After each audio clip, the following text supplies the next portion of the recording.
Alat dan bahan yang disediakan itu yang pertama ada aqua gelas, yang kedua itu ada botol aqua kosong. Prosedur percobaan yang dilakukan itu yang pertama menyiapkan alat dan bahan yang telah disebutkan tadi. Yang kedua, memasukkan aqua gelas yang telah berisi air ini dan botol aqua kosong ke dalam freezer secara berdampingan.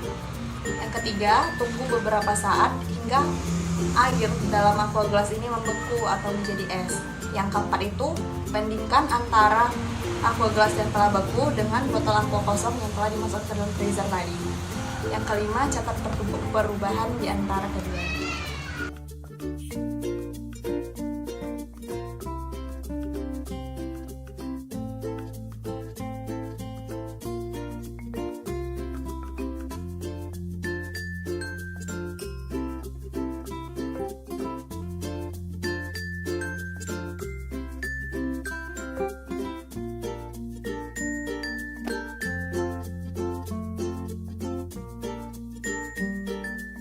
Sini sudah ada botol aqua kosong dan aqua gelas yang sudah saya masukkan ke dalam freezer selama beberapa jam.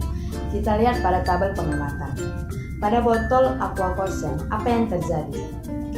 Dari botol kosong yang biasa menjadi botol kosong yang menyusut. Hal ini mengapa terjadi? Kita kembali ke sifat khas suatu zat, yaitu jika suatu zat dipanaskan, maka ia akan mengembang. Dan jika suatu zat didinginkan, maka ia akan menyusut. Begitu juga dengan botol kosong ini.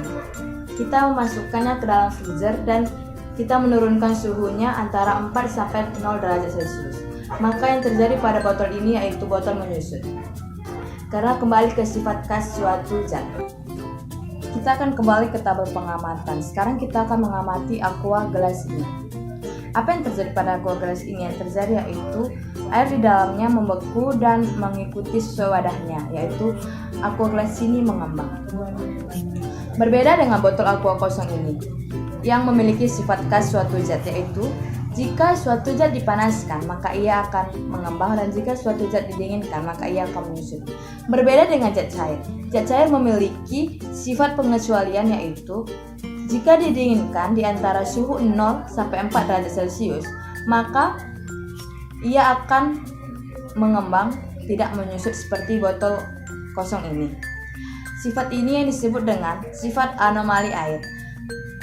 Jadi, volume dalam aqua gelas ini akan membesar, dan jika volume dalam aqua gelas ini membesar, maka massa jenisnya akan berkurang atau mengecil.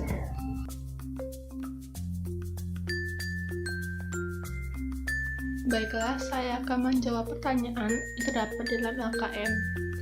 Dan yang pertama, apakah hasil dari praktikum yang kamu lakukan sudah sesuai dengan jawaban sementara yang kamu buat di awal? Jawabannya, ya. Jawaban kami dengan hasil praktikum menunjukkan hal yang sama, di mana volume air membesar dan mengisi wadah air, yaitu aqua. Sedangkan untuk botol yang kosong, keadaannya malah menyusut karena perubahan suhu. Next. Pertanyaan kedua, apa yang terjadi pada aqua gelas dan botol aqua kosong?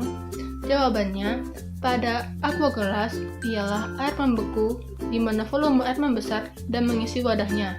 Hal ini terjadi karena sifat air yaitu anomali air, di mana jika suhu berubah atau diturunkan, maka volume akan berubah. Sedangkan pada botol kosong itu, botolnya akan menyusut karena perubahan suhu dari suhu freezer ke suhu ruangan.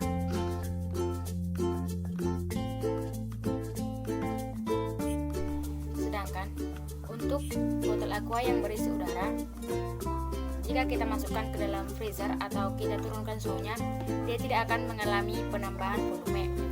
Malah volumenya akan semakin menyusut, diakibatkan tidak adanya pemuaian air yang terjadi. Kesimpulan yang kami peroleh dari hasil praktikum yang kami lakukan, ketika kita memasukkan air ke dalam aqua gelas, lalu kita memasukkannya ke dalam freezer, otomatis suhunya akan berkurang atau turun. Pada saat suhu mencapai 4 derajat Celcius, air akan memuai sehingga volumenya bertambah. Akibat dari bertambahnya volume ini akan mengakibatkan aqua yang terisi tadi atau air yang berisi yang sudah menjadi es tadi akan mengakibatkan aqua gelas tersebut pecah.